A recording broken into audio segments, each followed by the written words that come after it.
Hello and welcome, folks. We are online learning in a hurry guests episode 11. Today we are fortunate enough to have both Martha Burtis and Rob DeRosa with me. Thanks, guys. Thanks for coming. How are you guys doing? Hi, Dave. Well, Hanging in there. let's keep them so. Ta-da! What have you got for us today? Who's going to start? Robin, you going to start us off? Yeah, I'll kick it off. So for folks who don't know, Martha and I work together, so we have the occasion to chat about sort of conceptually what it means to be navigating this pandemic right now, and also what it means on the ground, because we both work with faculty.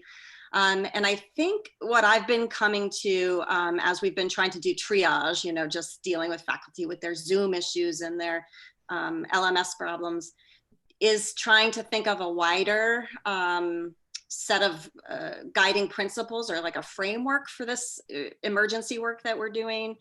And I think I've been really struck by the public nature of this pandemic, right? That people have realized, oh gosh, state lines don't help so much anymore. And it's not, if it's only about me, I can't actually fix this because I need other people to do other things. And so the way that people have become aware of connection in the pandemic has been interesting to me. And what I'm wanting to do when I craft the response with faculty in our institution is to think about how important it is for publics to understand those connections in order to stay healthy.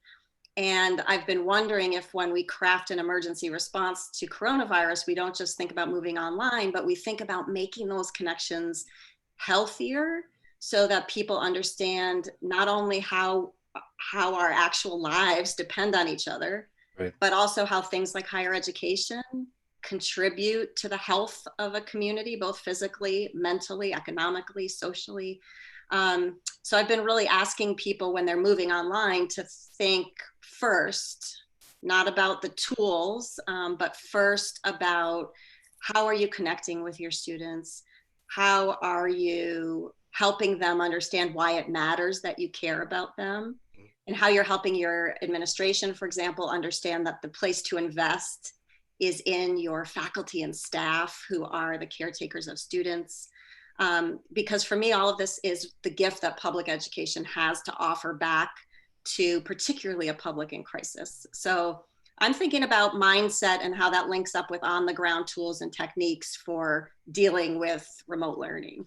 It's interesting because the relationship of the library is another one of those things that has really become clear to me, is just how much of that work is happening in the background and how forwarded it has become now, right? When you take the physical textbook out of the equation, you realize actually the library is doing an awful lot of this work in the background anyway, and that relationship between them, our faculty, our students, and how that all does.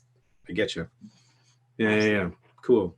And I'll just say the post office, right? That's in my head. The post office. I'm thinking about like healthcare. Thank you, post office workers. Libraries and schools, and like all of these pieces are not distinct, and crafting a response, if we could get all our faculty to use that as a context, and sure, think about your syllabus, but also think about it in the context of what you think of as a healthy public community.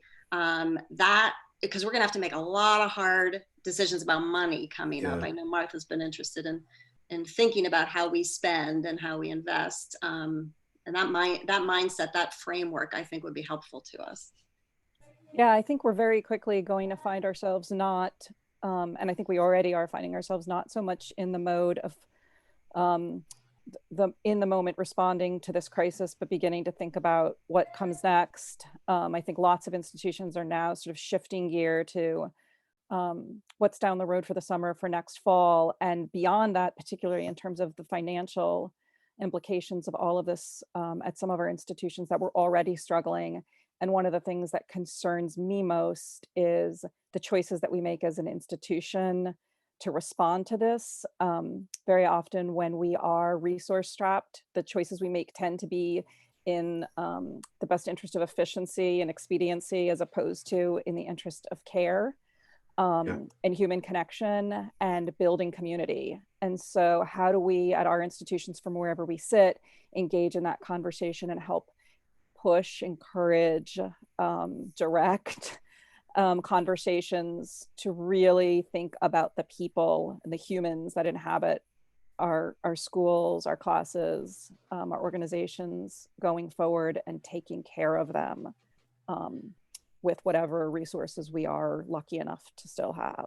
So the thing that really strikes me about what you guys are saying is the ways in which our questions and requests impact the overall decision making. So if you're giving advice to faculty who are confused and frustrated and they're irritated and they're being forced into something they don't want to do, about how to craft their questions to the administration, to the other people in ways that support those things, what advice do you have for them? Well, I have been thinking again about coherent frameworks. And the thing I'm using for myself right now, and the grant that I wrote that I expect to get rejected for today. So if there's any funders watching, contact Dave. But I'm thinking about a framework that lots of us could use, and you could adapt this, like, you know, however your institution, whatever your mission is, look at your mission, right? Like insist people look at their missions, it's helpful.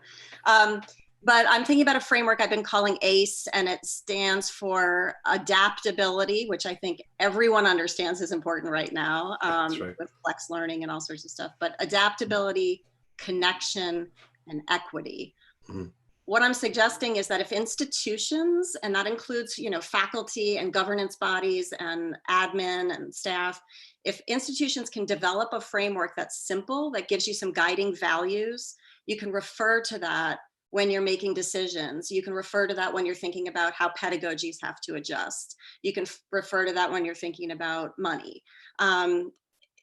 Those frameworks should be mission driven, but they may need to be specific to the pandemic. So I was thinking, if you keep the idea that, you know, adaptability and flexibility, that connection and community are, as Martha was talking about, central, and that equity, like all of us, especially when we're in these public institutions like my own, you know, you don't just move online, you move online and open 50 cans of worms, right, about the digital divide and whatnot.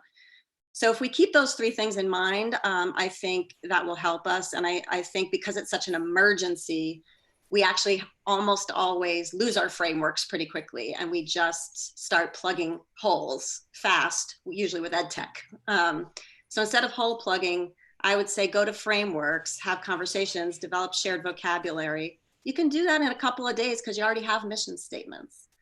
And once you have that, off you go. So I would ask probing and annoying questions of your administration, like, what's our guiding framework? What are the goals of what we're going to do over the next, you know, 6 to 18 months? Martha, what do you think? Yeah, what advice do you got for people? I think that Robin's absolutely right, that we already have in our mission statements, hopefully, a guiding principle that we should be using at a, when, if not at this moment, when does that matter, right? I mean, like on a daily basis, most of us don't read the mission statement, but in a time of crisis, that's exactly when our mission should be most evident, most clearly written in the work that we do. And I would say that, you know, for anybody communicating with administration, I don't want to say holding the administration's feet to their fire. I firmly believe that this is not a moment to be criticizing. I think it's a moment to be critiquing. But I don't envy anybody who has the job right now to steward an institution. And I think a lot of the decisions that they're making for reasons that are almost unimaginable. But I think holding our collective feet to the fire and saying, we all have a responsibility to be true to who we say we actually are. And we have that responsibility every day. But in a moment of national crisis, that responsibility is absolute. And now's not the time. Go ahead. And no mission statement says, make sure you cover all 14 units of intro to physics and don't skip anything, particularly, you know, the definition of particles. I don't even know anything. But, you know, those mission statements can also help on a micro level as you're doing course design, because they remind us what we need to strive for in the larger learning outcomes inside of our individual content areas. So I think those guiding frameworks can help from really macro to really micro levels of the response. So it's not time for us to forget what the university is for. Yeah, absolutely. And I think I want to be really, I almost hesitate to say this because I think I'm really uncomfortable with any rhetoric right now that's like, well, let's talk about the silver linings of the pandemic, because there's no silver lining. Like there's no universe in which we say, well, at least I'm glad we went through that because we got this. Yeah. But I do think there are opportunities here that sadly are being presented to us because of the situation that we're in. And one of the ways in which we measure our success is how willingly we rise to those opportunities, and say, perhaps this is a moment to reevaluate things that we have taken for granted in the past. Perhaps this is a moment to question some tacit assumptions that are built into the way that we run our institutions, and the assumptions that we make about what our students should be learning and how they should be learning those things. If that's something that we are able to do now that ultimately benefits our students in the long run and makes our institutions more sustainable and more agile and more adaptable, I think that's something we should be trying to do right now. Awesome. Thank you so much, folks, for coming in and giving us some of your wisdom. We will try to remember what the university is, because God knows it's easy to forget right now when you're trying to get everything done. Thank you for listening, guys, and we will see you all tomorrow. Take care now.